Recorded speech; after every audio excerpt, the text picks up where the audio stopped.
We have all been playing Call of Duty for a long time because we all love it, but we all forget that sometimes with the state of Call of Duty lately. So I thought it would help give you all a reminder of why we love it by saying one thing I love about every COD. COD 1 to 3, let the devs figure out how to make FPS games. These of course created the series and let the developers understand how to make the smoothest feeling shooter ever. It's what makes Call of Duty stand out. COD 4, innovating multiplayer into what we know and love today. This game added so much to Call of Duty and added things that have stayed in the game ever since and is why COD is unique to other shooting games. It created custom classes where you could pick exactly what you wanted to run down to the attachments and camos on your guns and the perks you wanted to use. It invented kill streaks, which in my opinion is the most important thing they created. No other game rewards you for doing well like Call of Duty does. And they knew to make the top kill streak, the helicopter, incredible. It helped give players an addictive dopamine hit. And Modern Warfare also figured out how to make great maps. It made the first 3-lane maps that the franchise is now known for. World at War,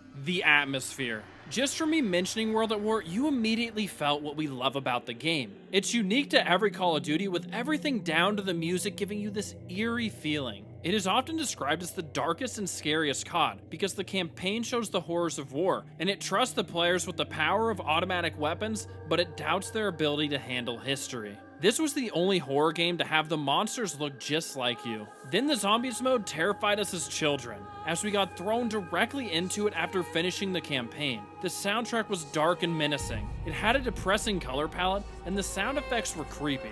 And the multiplayer kept the soundtrack, the gore, and creepy sound effects that made this Call of Duty unique from every other. A true masterclass from Treyarch. And these videos take a lot of effort to make, so please like the video if you want me to make more. Modern Warfare 2, everything being overpowered. COD 4 had the M16, and World at War had the MP40, but Modern Warfare 2 had the ACR, Intervention, UMP45, SPAS 12, Model 1887s, and of course, noob tubes, just to name a couple things. This game made players want to use every single thing in the game because they were all great. Not many CODs have followed this balancing tactic, but it's a great one that gives player unique favorites and lobbies where you had 12 players using all different weapons. To this day, the community will be divided and have some argue the Barrett 50 cal is better than the Intervention, or argue that the FAMAS is better than the ACR, because every single weapon was good. It was a beautiful thing that hopefully we can experience again instead of just nerfing and buffing weapons every week. And I'm doing a face reveal at 100k subs, so make sure to hit that button if you want to see me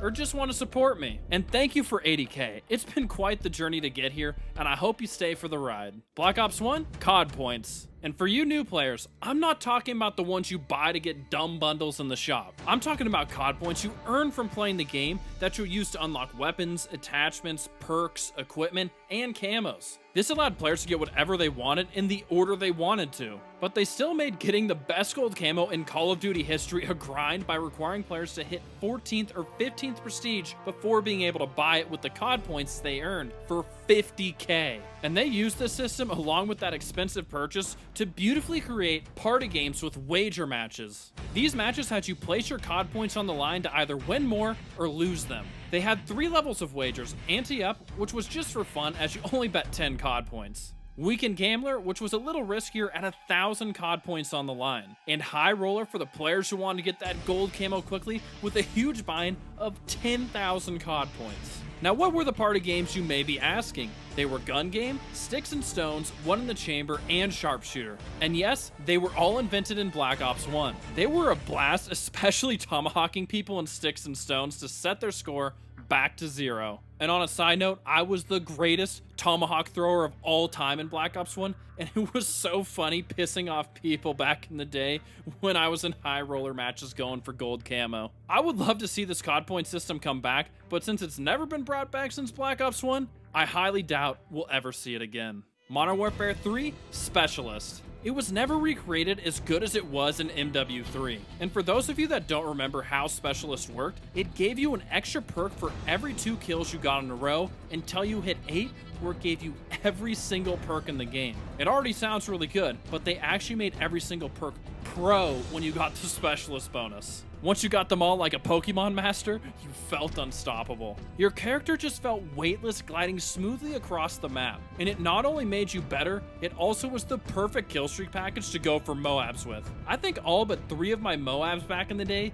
came while using the Specialist package. And I think this should be an option in every single Call of Duty to use. Black Ops 2, a campaign with multiple endings. Honorable mention to League play, which was by far my favorite rank mode to play in Call of Duty history. But Black Ops 2 was the first campaign to truly give us multiple endings with largely different outcomes. World at War technically had multiple endings where different things were said at the end, but Black Ops 2 had the possibility of having different main characters alive or dead, and having World War III or not based on your choices. It makes everything in the story have more weight, and it's great for its replayability factor. And it's something I would love to see in more campaigns, but with COD sometimes rushing out its product, it's difficult to accomplish this. Ghosts, create a class. Honorable mention to the best hit detection in COD history. With the class system, they completely changed up how perks worked while keeping a pick 10-ish like system. They gave you 8 points to pick between perks that cost anywhere from 1 to 5 points. And they also allowed you to remove a secondary weapon, lethal, and tactical for 1 extra point each towards your perks.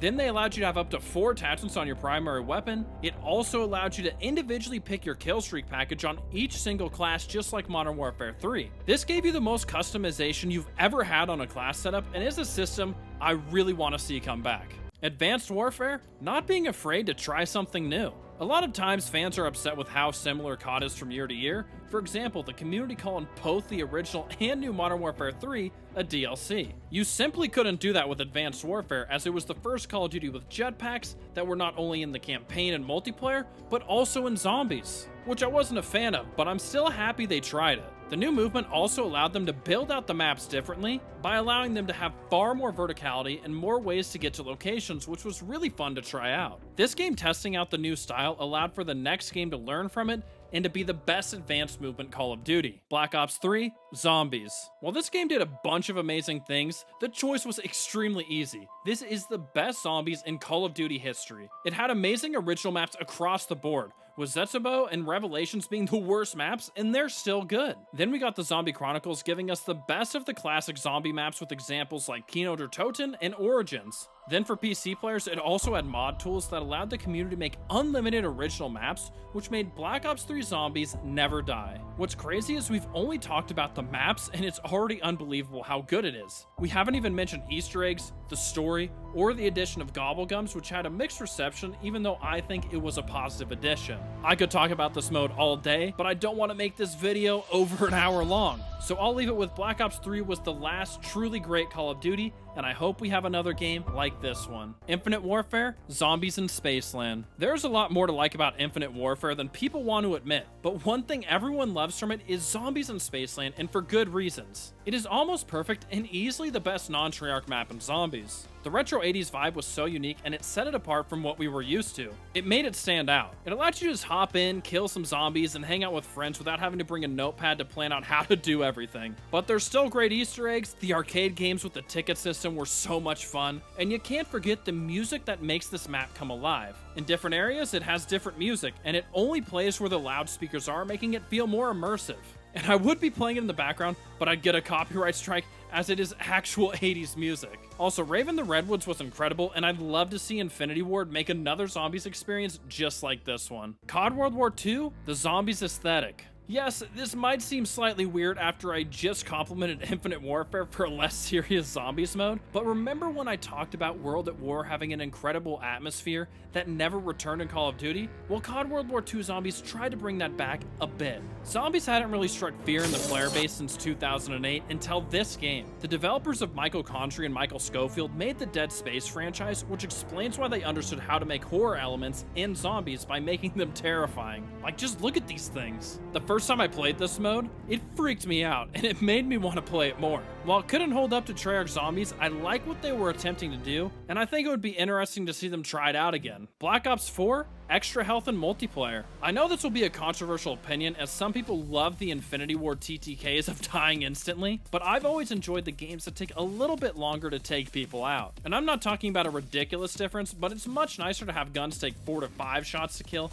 instead of SMGs shooting at 800 rounds per minute and only taking 2 bullets. This is why I generally prefer Treyarch Call of Duties, because they have just a little bit larger skill gaps, and while I didn't mind needing to stem to regain health, I still prefer the natural health regeneration. And I would be interested to hear if you guys prefer more or less health. Let me know in the comments. Modern Warfare 2019, movement and Warzone. Now you may be wondering why I said 2 things with this game, and let me tell you, the real one I wanted to say was the movement, but I have to give the context of Warzone because no one used the movement in one of the campiest multiplayers ever. And the funniest part about this choice is that Infinity Ward didn't even mean to make the movement this good. It was a glitch that created the slide cancel, which allowed us to move faster and dodge bullets. The movement they wanted to make is what we saw in Modern Warfare 2022. Ugh.